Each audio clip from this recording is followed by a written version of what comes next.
Hey guys, it's Nicolette, and welcome to today's session of the Startup Talkshop. We're going to be speaking to two awesome entrepreneurs from the island of Mauritius. So this is going to be absolutely amazing. So the Startup Talkshop is where we talk to entrepreneurs about how they came up with their ideas, how they're developing their businesses, as well as what is keeping them going, because things can be so crazy out here on these streets as entrepreneurs. And they're going to be sharing, some of their stories and some of their insights. I am going to be your host. I'm Nicolette. I'm CEO of Spark Ideas Group, creative captain / disruptor. As you can see, I am disrupting your day right now, but this is going to be fun. Trust me, these are amazing people. So basically, when it comes to Spark Ideas Group, we work with entrepreneurs to develop their ideas, to build their business models, to get them training and to get them mentorship. So that's what we're all about. And that's why we are talking to entrepreneurs from all over the African country over the next 30 days. So don't to thank you much. I see some likes. Don't forget to also share, and also don't forget to follow our page so that we can inform you when we have new things that are happening. Before we get started, I want to thank all our awesome sponsors and our partners as well. Our main sponsor is Stanbic Bank through the work that they do with their incubator Accelerate. So thank you very much for being a key sponsor of these 30 days of celebrating entrepreneurship. And then next, but we want to also talk about what's on Innovation Hub, where I'm actually streaming from their space right now. So that's absolutely amazing. Thank you for coming on board with that. We've got the Local Enterprise Authority that's partnering up to spread the message of how resilient startups actually are. We have the Standard Chartered Foundation, which is running the Future Makers program, which is also in partnership with Young Africa Botswana, that's also helping to spread the message of supporting entrepreneurs. And then we've got VYB Digital that is helping us to share this message of entrepreneurship and resiliency. So as I mentioned, today we're going to be talking to some entrepreneurs from the island of Mauritius. The capital is Port Louis. There are only 1.2 million people in Mauritius, which I think is absolutely crazy. I always think that living in Botswana, we've got such a small population, but guess what? There are some places where it's even smaller. People there speak French and English. The currency is the rupee, and their economy is based off of tourism, financial services, textiles, and sugar. So I am going to bring these entrepreneurs onto the stage, and they can introduce themselves and tell us a little bit about who they are and what they do. I'm going to be starting off with Deepti. So Deepti, welcome. It's awesome to have you. Please tell us who you are and what you do. Thank you so much, Nicolette. I'm really excited to be here. So my name is Deepti Roopun. So I am the co-owner and director of a restaurant called Miladi's Joint, and I've also just started a new business called Develop Media and Consultancy. It's my little COVID baby. So that's, I think, what I'll be sharing a lot about today. Thanks. Awesome. Thank you very much. And I look forward to hearing about how you decided to have a little COVID baby when things got a little bit tough. That is a one hell of a pivot, I have to say. Next, I'm going to be bringing Warren on. Warren, welcome. It's awesome to have you here. Please do tell us who you are and what you do. Hi, Nicolette. Thanks for having me. It's great to be here today. So my name's Warren. I am co-founder of Kipepeo, where in 3 words, it's connect, book, and go. But to extrapolate on that, we're a SaaS marketplace that offers a real-time booking and management solution to beauty and wellness professionals while connecting them to customers. We've been doing that since the beginning of the year. And we're full on expanding and growing in Mauritius and crossing fingers going into Africa very soon as well. Awesome. Thank you very much for that amazing introduction. And it's going to be such a pleasure to hear about what you're doing, because I feel like part of the work that you're doing is helping empower a lot of smaller businesses and helping them get to the customers that they need to get to. And this is actually an area in which one of the entrepreneurs I was speaking to yesterday is actually running a nail bar, which I know is aligned to some of the people that you do service. And she's in Malawi, so perhaps that's an opportunity for you to actually broaden your horizons. So I want us to talk about why you started your businesses, why you chose the particular markets that you're in, and why you feel like you are the right person to be doing that. I'm going to start with you, Deepti, because you had a restaurant, and then, COVID shut everything down. Ain't nobody going nowhere. Everyone is staying in, and you're like, so no longer cooking, we're now doing media. How on earth did that happen? Well, it's a bit of a story. I haven't got my 1-minute elevator pitch ready yet, but I'll try to explain it all because it's a bit of a confusing one. So generally, I used to do a lot of volunteer work. Specifically, I grew up in Zim, so with youth empowerment, education, and employment. So unemployment has always been a really big issue I've seen in Africa. So fast forward to the restaurant, and we've kind of been struggling for the last year or two to really find a manager. We've been trying to find a manager. And it's really interesting because there is unemployment in Mauritius, but there's also a lot of people looking for employees. So there's this kind of gap and bridge in between the two. So as an employer trying to find someone, we found that, it could be things like their CVs, aren't exactly up to scratch. Maybe their Facebook profiles are a bit weird. And I think one, looking for a manager, and two, especially as a small business, who you hire, you're going to look into their kind of social media to see who you're bringing into your family. So that's kind of where it was, or even, people coming into the interview and not being groomed exactly right. So this is where kind of branding comes into it. And I actually had a photography business quite a few years ago. So I've kind of reignited that passion. So it's kind of a mix of bringing the branding of people looking for jobs, as well as like corporates and self-employed people, but also the social media aspect of it. So how you message yourself and brand yourself to everybody else. So I'm kind of contracting the services of my sister, who has a social media management company. So she'll be helping with like LinkedIn and stuff like that to help individuals, but also small businesses to brand themselves and hopefully grow their businesses. So that's a little bit about how that all came about. Thank you very much for sharing that. Incidentally, you mentioned LinkedIn. We're going to be having someone from LinkedIn today with us in a live stream about networking for better opportunities. It is one of the bigger platforms. That's where we actually met, because I was like, well, I don't know anybody from Mauritius. Like, get on LinkedIn. Where are these people? Search entrepreneur and LinkedIn, and here we are. That's also where I got a hold of Warren as well. So definitely, I get exactly what you mean. And it's so interesting how, people don't put a lot of effort into how they present themselves online. It's kind of like, this is Facebook, this is whatever, and I'm just putting whatever photo, whatever content, whatever info out there. But, these days, people are risk averse when it comes to hiring. So they're going to do a little bit of digging, and it happens to be easier to do that digging when, everything is on Facebook. So that's absolutely amazing. And I like the fact that you're also targeting helping out in terms of unemployment. I spoke last week to an entrepreneur from Lesotho, and that's one thing he was also focusing on is, there's so many people that don't have jobs. So that is absolutely amazing. Now, coming to you, Warren, you are in an industry, I guess, in supporting SMMEs that, are getting into personal services. From our first conversation that we had, people who are doing hair, nails, massage, that type of thing. How did you get into this? And what need did you see in the market? Why did you choose this particular market?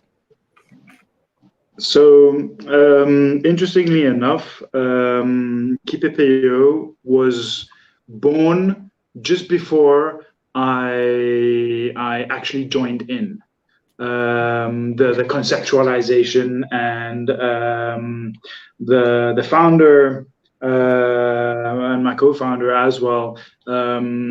She brought me on and she told me about the project, and I myself have, a bit like Deepti, I've done social media management. I have a background in digital marketing. I've done photography. I've done a lot of these kind of things. And what really passions me is how to help people grow and how to help them become bigger in what they're doing. So basically, I joined Kipepeo, and basically our mission is to provide affordable end-to-end digital solutions to beauty and wellness professionals that hopefully will transform a one-person enterprise into a thriving economy. We try to do everything. I mean, the platform itself is a marketplace. So basically, if you are a hairdresser, if you are a nail artist, if you are a nutritionist or a yoga instructor, we provide you with the tools so that you can actually be visible. You can facilitate your bookings. You can focus on your clients. And really manage your business seamlessly while focusing on your clients. We, on the other side, we look after all of the administration, the business admin end of it, and we're trying to touch as many people. We're trying to help as many people and help give them the tools to grow. I love it. I absolutely love it. And, interestingly enough, not everyone who's within the beauty and wellness area is actually very savvy when it comes to digital spaces, or even managing their business, or administrating their business, or even just organizing a calendar. Sometimes I look at my calendar and I'm just like, oh God, Sure. It's like what's happening, So the fact that, you provide a platform where they can actually just, leverage some of these things without them having to figure it out themselves, because like you said, they need to focus on running a business, actually doing the work of it. Sometimes I find that most of my day is admin, and it's like, I'm not interested in this. I don't want to do this. I hate it. But it's like, but this is what you need to do. So I love it. I love the fact that you have a platform that does that, helps them spread the message as well, helps people find them as well in terms of these services. So that's absolutely fantastic, especially because a lot of these businesses that are in beauty and wellness have got low barriers to entry for a lot of people, because it could be something as small as, doing someone's nails. Hairdressing as Africans is just like, I have a chair, I have hands, we do your hair, and it's lovely that you're spreading that message as well. So I want to ask, so when both of you got into the space, or like starting a business, being part of startup, which is it's chaos. As far as I'm concerned, it's just chaos. And it's not even organized chaos a lot of the time. Deepti, starting with you, what are some of the more unexpected things that you discovered, apart from obviously COVID shutting down your restaurant business? What have been some things that you're like, oh, wow, I didn't expect that. And oh, I should have thought about that looking back. What are some of those things?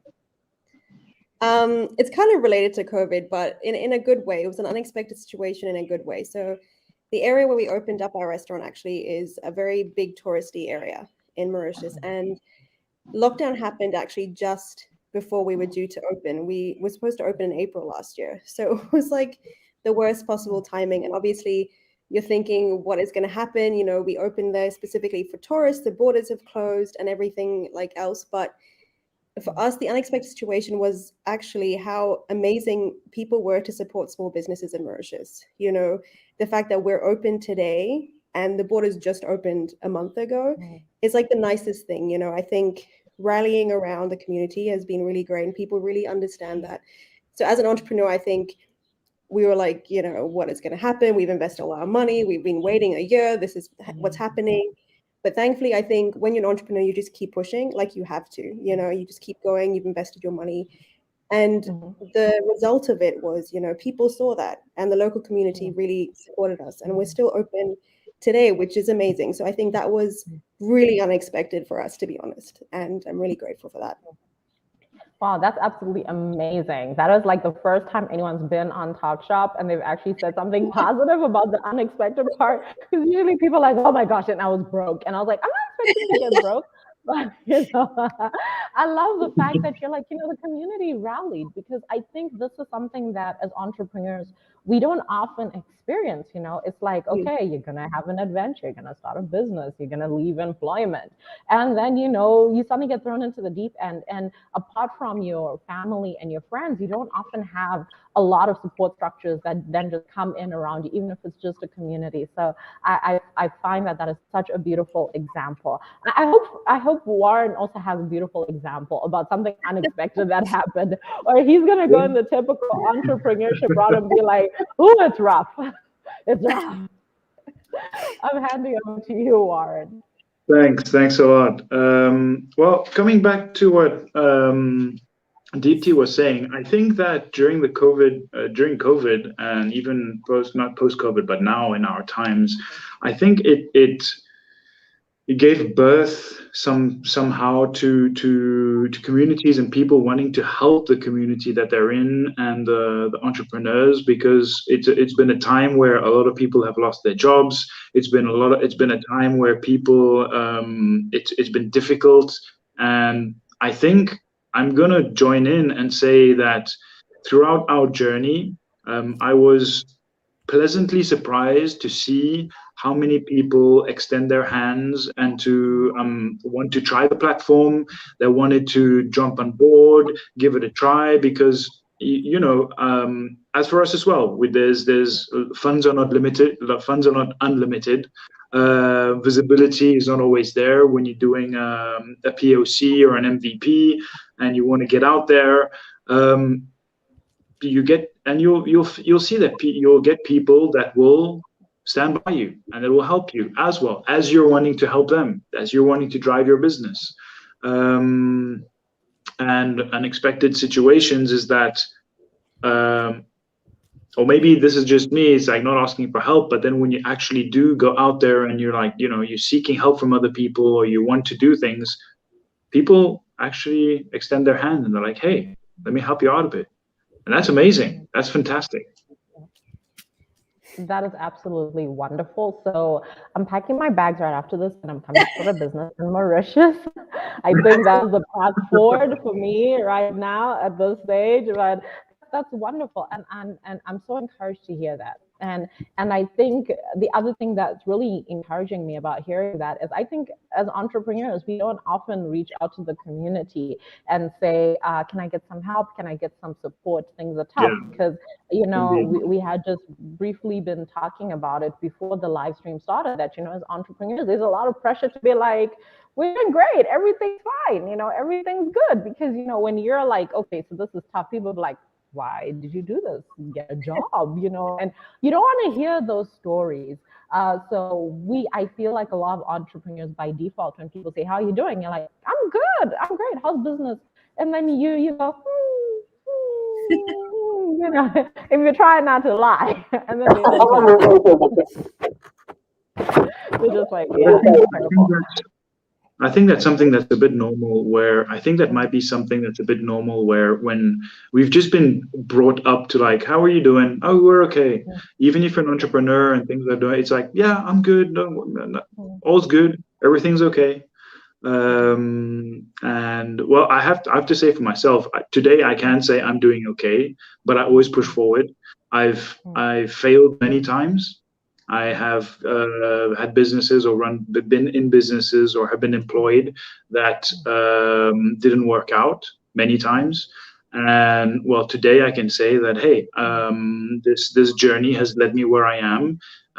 It's positive. The people around me are positive. I think that the people that surround you also count a lot. So unexpected situations. There's a company here, 361, that says unexpect the expected. So we try to cater for that as well. I love that. Unexpect the expected. Oh, that is that needs some thought. Yeah, it needs some thought for me to wrap my head around that, but that's awesome. So now we're going to look into having a discussion about what some of the not so bright sides are of being an entrepreneur. I think traditionally within the startup space, I feel like when we were growing up, it was like, an entrepreneur, you're going to be a Richard Branson, a Bill Gates, whatever. And then we dive headfirst in, expecting that we shall have success. It shall be glorious. Everything will be amazing. And yeah, so we quickly get disabused of that. What have been some of your darkest moments as an entrepreneur where you've just been like, I don't know about this. I don't know if I should be doing this. Why am I actually doing this? I'm going to start with you, Deepti. All right. Well, in terms of develop, it's still very new. So I'm pretty sure I'll have some dark moments to share with you in a few months, and I'll get back to you on that. But I'll just speak again about the restaurant. And our darkest moment, like mine specifically, actually came just in September. I think with a restaurant, with an entrepreneur anyway, you're kind of working 24/7. But when you're in the restaurant business, it's not like you can work from home or go to a coffee shop. You have to be present all the time. You can't just shut when you feel like it. And I remember in September was one of the slowest months for us. And I think when you start this journey, you're aware of the sacrifices you have to make and you kind of accept that. But when you're not making money and your friends are like, hey, let's go to the beach, let's go for a hike, and you're just sitting there, waiting, hoping, praying for some money to walk in the door. And you question, like, why am I doing this? You know, when everything is good and the business is running, the sacrifice is always worth it. But when you're sitting there and you have to like just wait, and there's almost nothing you can do, because I mean, COVID has affected things in so many ways that we can't even explain. So that was our darkest moment. I went to my husband. I was like, you know, I'm not sure about this anymore. I actually had that conversation with him. I was like, why are we doing this? Which is nice to have a partner, because he was like, just wait, just relax. I think I would have been like, okay, we're shutting the doors now.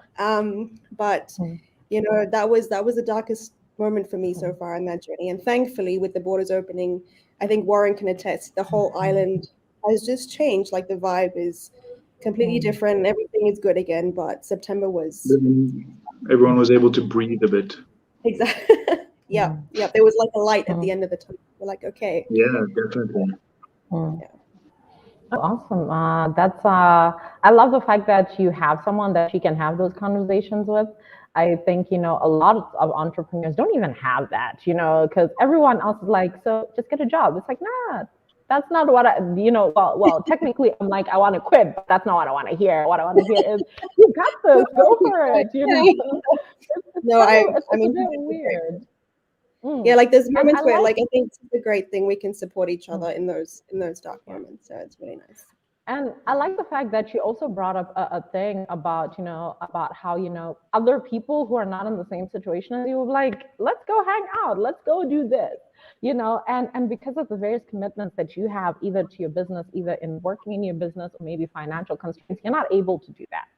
And a lot of people don't understand a bit of the toll that also takes on you psychologically, because it's always that fear of missing out, that FOMO. It's like, oh, shucks, I wish I could do that or go there. But then now it's kind of like, oh, yeah, I'm kind of busy. If you don't have money, then it's like, oh, yeah, no, I can't do that. But, you know, we're not always free to be like, I don't have money. I've actually started having those conversations with my friends where they're like, oh, you know, we should go out. I'll be like, are you buying? Because if you're buying, I'm going, but I'm not playing with my money like that. You know, one of the things I was sharing recently was that, you know, as an entrepreneur, the smallest financial expenditure that you make, you think, what could this do for my startup? What could it do for my business? Should I really be going and buying this thing? You know, we become so tight-fisted with our money, and that has to do with the fact that we're always thinking about this monstrosity of this business, this company, you know, our little Frankenstein, that it's either we're going to be super proud of our monster or we're going to be fleeing from it,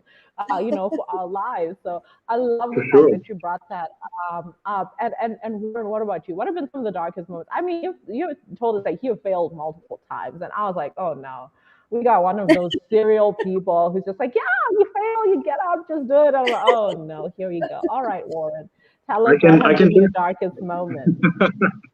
I don't know about darkest moments. I don't know if I don't know how to qualify a darkest moment, but I can share some dark moments. Maybe not the dark. I don't know if it's the darkest. Is that in the beginning when you fail, it feels like it's the end. That, you know, the tunnel is just like, you fail once and you're like, oh my God, what's gonna happen? My life's ending. People, it's World War V. What's happening?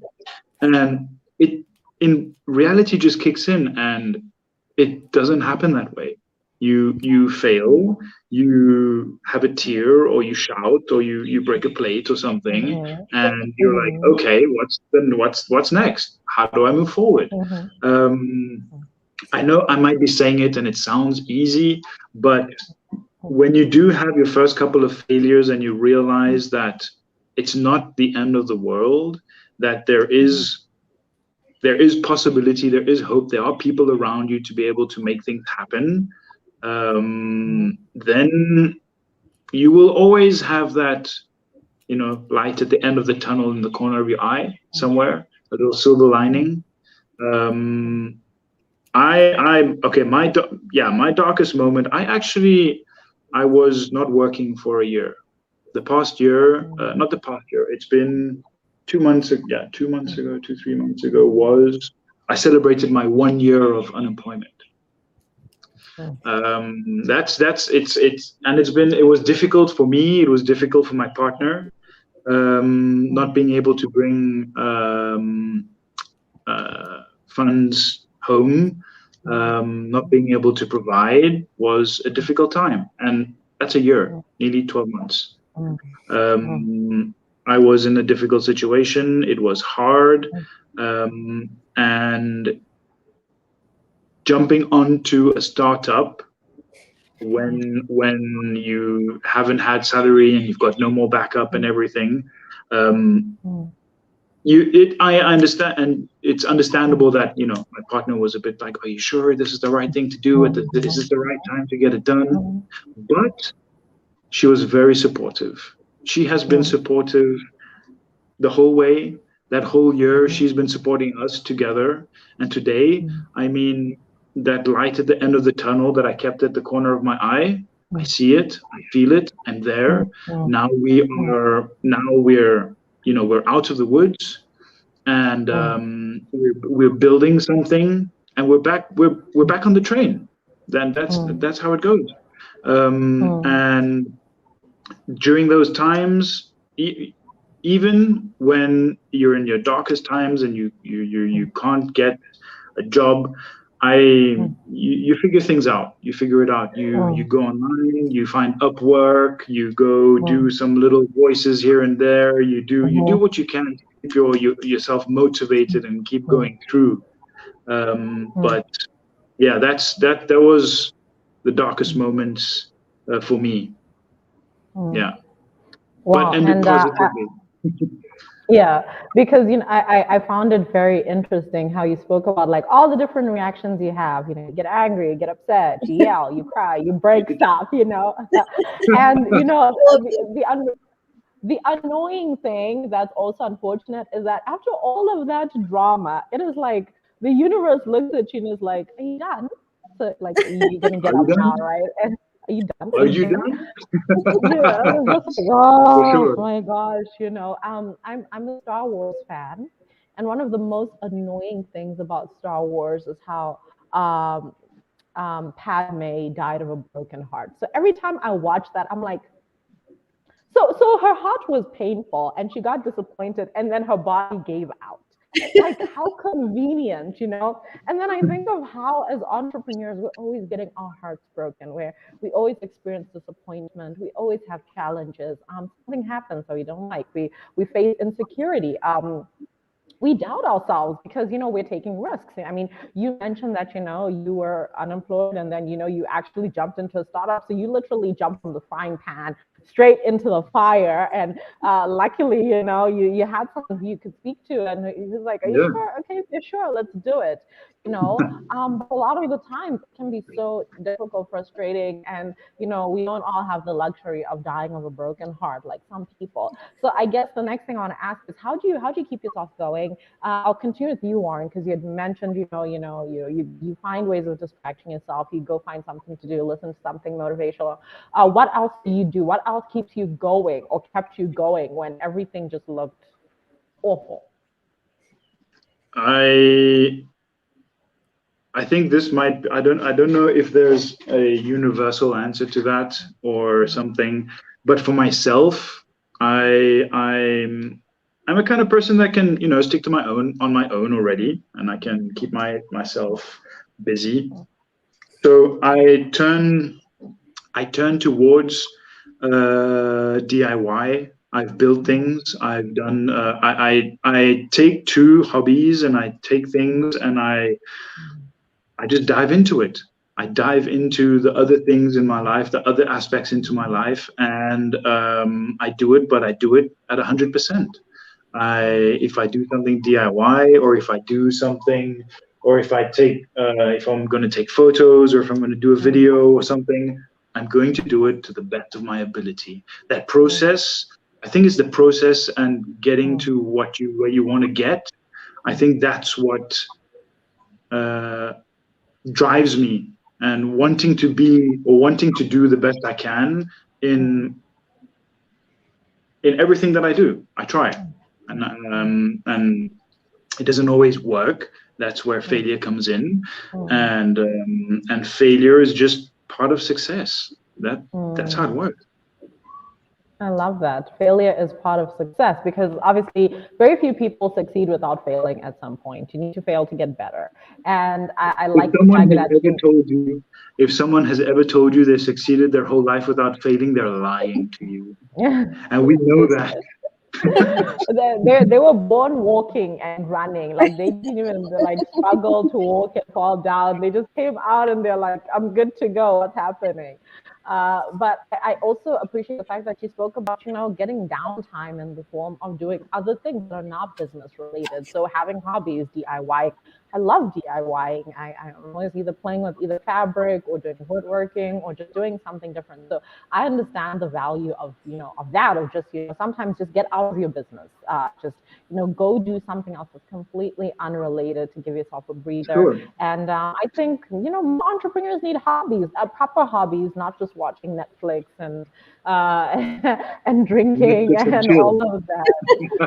Yeah, use your brain. When I say use your brain, I'm not trying to say anything sketch, but I mean explore things, because as people that make things, I know that there's a value in being someone that makes things, because it's almost like a puzzle, because it gets your brain kind of like working and trying to Sure. figure something out that I feel is very helpful. And Deepti, how do you keep yourself going? Miss Restaurateur, which is very stressful. I always think one of the worst industries for stress is running a restaurant. 100%. I completely agree. So how do you get up when obviously you're in a very challenging industry? Now you're starting a new business. You've done something different. What is it that you're moving in? All right, just before I answer that, I just wanted to say kind of what you guys have touched on, failure. Sometimes I think the anxiety of failing is worse than actually failing. And I think it's super important to actually fail, because you realize it's not as bad as you thought it was going to be, because you're sitting there stressing what's going to happen, what's people going to think of me, and all of this stuff. But once you have it, you think yourself, like, oh, I can do that again. It's not that big a deal. But to answer your question, I wish I was as productive as Warren when he needs some motivation. I kind of go in two ways. Usually my first process is shutting off from the world completely. Like I feel like my brain needs a complete reset. So what usually that entails is food, Netflix, and my bed. Like really, like for 5 hours, I switch off everything, and I just need, because usually, especially when you're an entrepreneur, you're emotionally invested in whatever you're doing. So you kind of need to switch off. I need to like reset completely. And what I usually watch is this TV show called Gilmore Girls, because it's about this girl who goes from hardship. You know what I'm talking about. So like I watch that, I'm like, oh, if Rory can do it, I'm fine. So usually what I kind of do, and then remembering your why. I think remembering your why is incredibly important. Like, why did you start this in the first place? Whether it was to help people, whether it was to support your family, those are the things that kind of keep me going. So after I've got my reset, emotionally kind of balanced again, I'm like, okay, let's get back to it, and let's get remotivated again. That's usually what No, I absolutely love that. And I think it's very easy as entrepreneurs to forget our why, because it's like you've got clients calling, you've got bills to pay, you've got emails to respond to, you've got there's so many things that sometimes your passion, your desire, the thing that first inspired you gets basically buried under everything. So thank you very much for also mentioning that. And again, re-emphasizing the fact that we need downtime where it's just like nothing is happening. I had a very interesting, yes, sorry. Oh, no, I was going to say, I think there's always this narrative around entrepreneurs being hustlers and grinders, and that's true, but self-care, because our businesses are us in many ways. And if we don't have the energy, if we're not healthy, our businesses won't be either. I think maybe I should take sorry to jump in. I should take a bit of Deepti's Netflix and chill, because I'm a great foodie, and maybe dive into food a bit as well, a little bit. And maybe because everyone is different, but I would love to learn different ways of being able to disconnect as well and doing different things. And I'm super happy that I'm hearing how Deepti's been able to disconnect herself from her work or to resource herself as well. I think it's super important, and yeah, I don't think one way is the best way. It's just there are different ways that works for different people, and I'm going to try it out as well.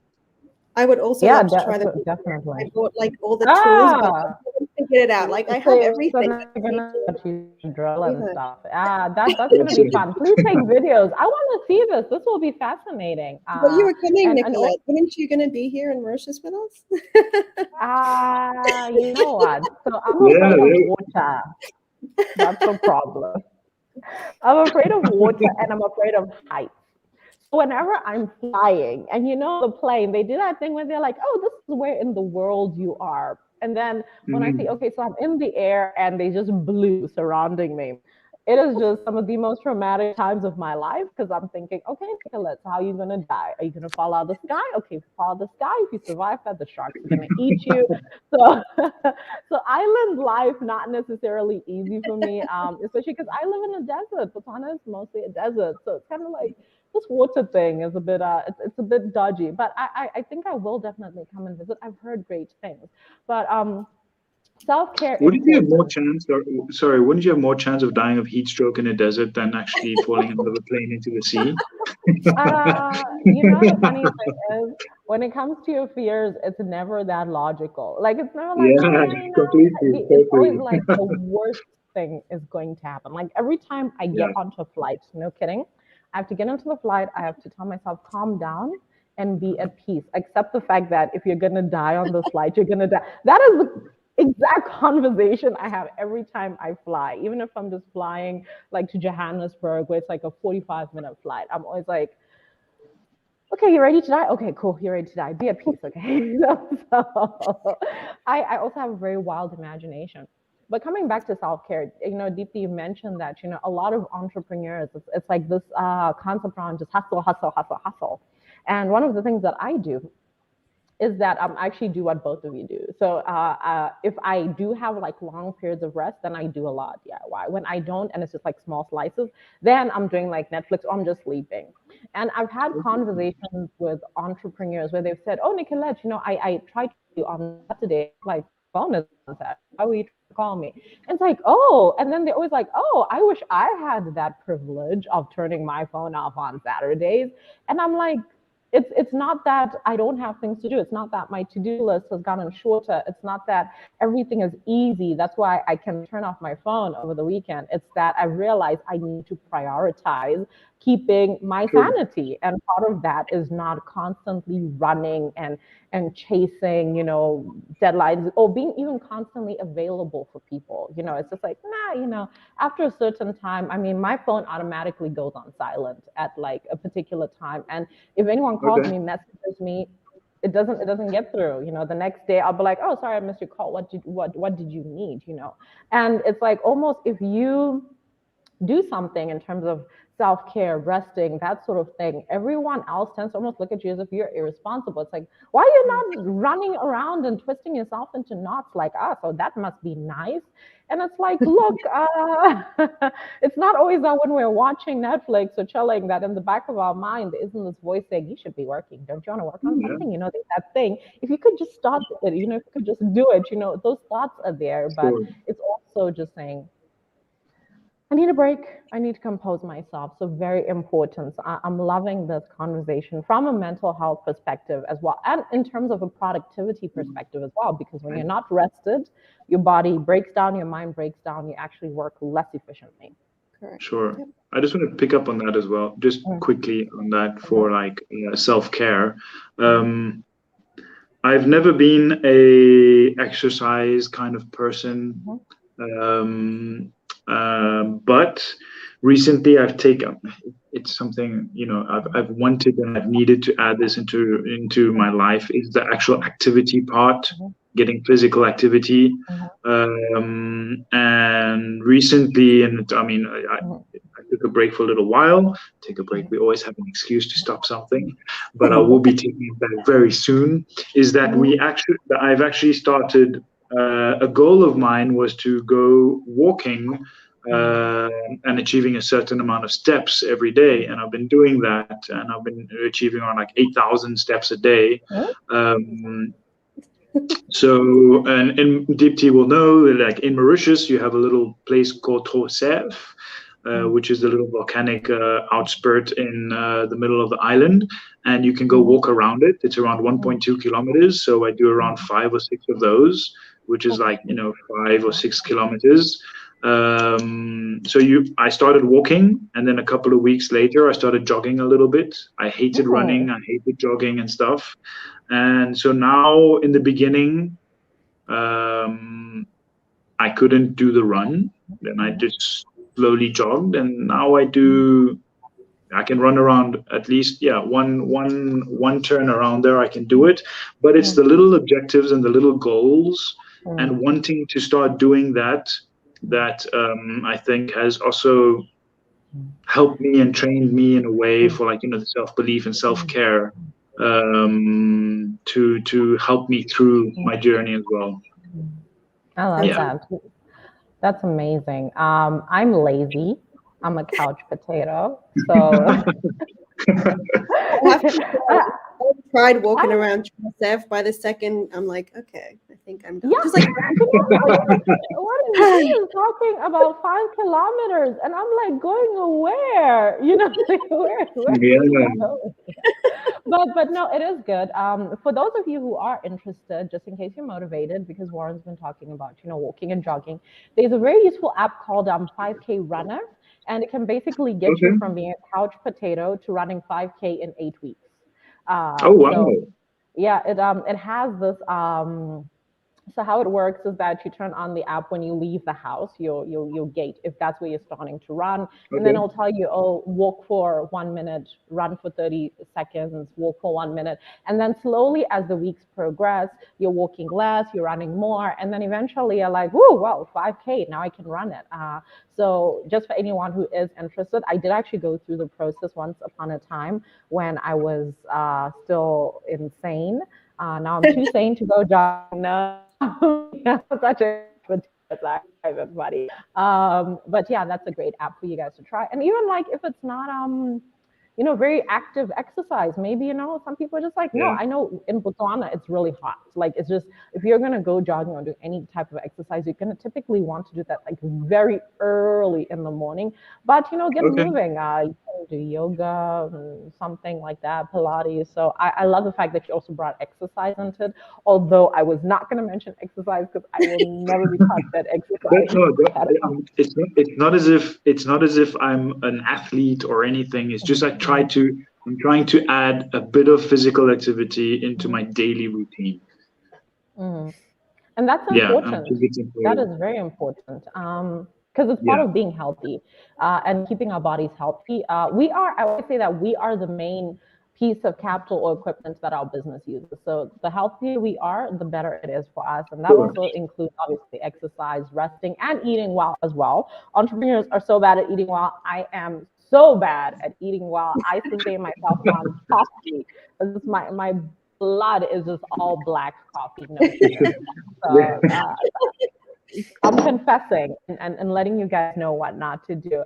So now we're going to get into a little segment I like to call the hot seat. This is where I ask you some very interesting questions, and you have to be completely honest. And these always taping this one. You need to be very careful though, because I had one person and I got her to do this twice. Confess to some really, I was like, oh my gosh, she said this, and as soon as her coworkers see this, there's going to be a fight in her office.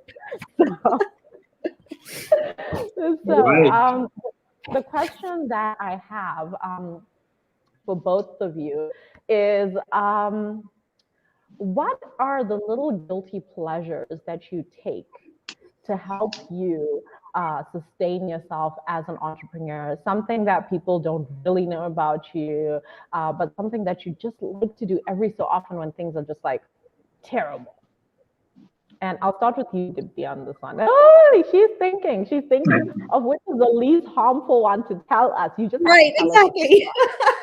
Which one should I? I'm like, I did mention, I guess, sometimes just disappearing for a day, and it is. I do kind of get guilty a little bit about that. What else?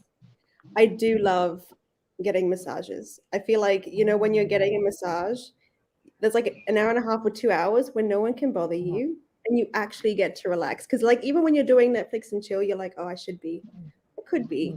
But when you're in the massage, like you're getting a massage, you're like, okay, there's nothing I can do. I might as well just No way it can work. I'm like, you know what? And if I'm being really honest, a glass of gin and tonic sometimes helps a long way. Yeah. Thank you for that honesty. I feel like all the entrepreneurs are like raging alcoholics. I'm like, yes, someone's representing us. Yeah. So, like, God mentioned it. Yes, but thank you very much for that. Warren, you're next on the hot seat. I don't know what to say. I love eating dirty. I love cooking, and I love burgers, and I love greasy food. And when I want to break away, or when I want to cook something that really I just want to indulge in it, I turn to cooking. It's what I love as well. And well, fortunately, I'm not the only one to indulge in it. My partner and fiance gets to indulge in it as well. So naughty me. Yeah. So yeah, that's really eating a bit dirty. A drink once in a while. Yeah, that's I think that's pretty common. Something common. What else? What else? That's not. I think that's about it. But something that I might feel guilty about. I am a gamer as well, a little bit at heart. And I do have one or two games on my phone that maybe sometimes I should just like, okay, put away and get back to work, man. So, but I just like to fool myself to say they're like, strategy games, and it gets my brain working and thinking and everything. But hey, what can you do? What can you do? Thank you very much for sharing that. I tried the gaming thing once. I got some games on my phone. One was a car racing one. And I killed a number of pedestrians, I'm sure, but I won. I won the game. I won the race, So That's amazing. it's fine. It's not real. I mean, I also went through a few office buildings as well, but I'm sure they're fine. They'll just got the wind knocked out. But I won. The key thing is I won. That you won.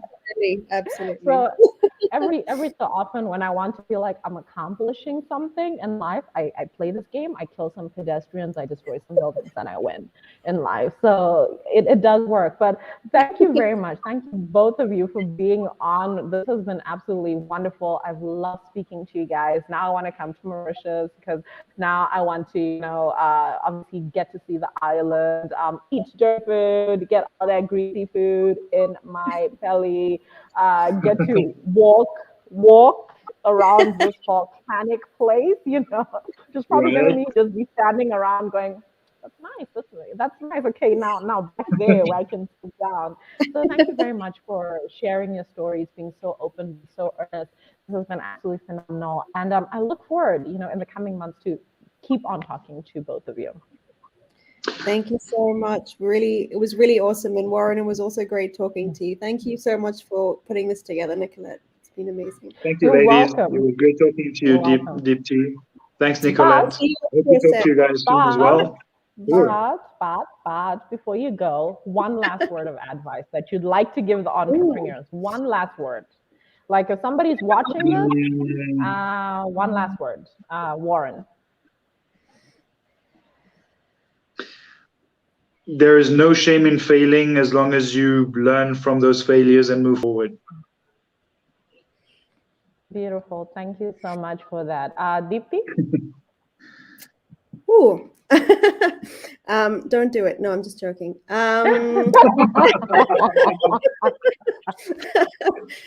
I think something you that are I not prepared.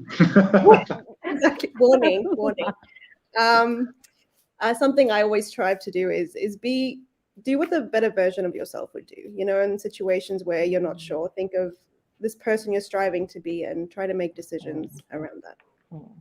Oh, that's deep. That was very unexpected. I feel Sure. slightly chastised because my opposite thought is, what would the crazy version of you do? And I think you should do that right now. So I feel like you're talking to me specifically with that piece of advice.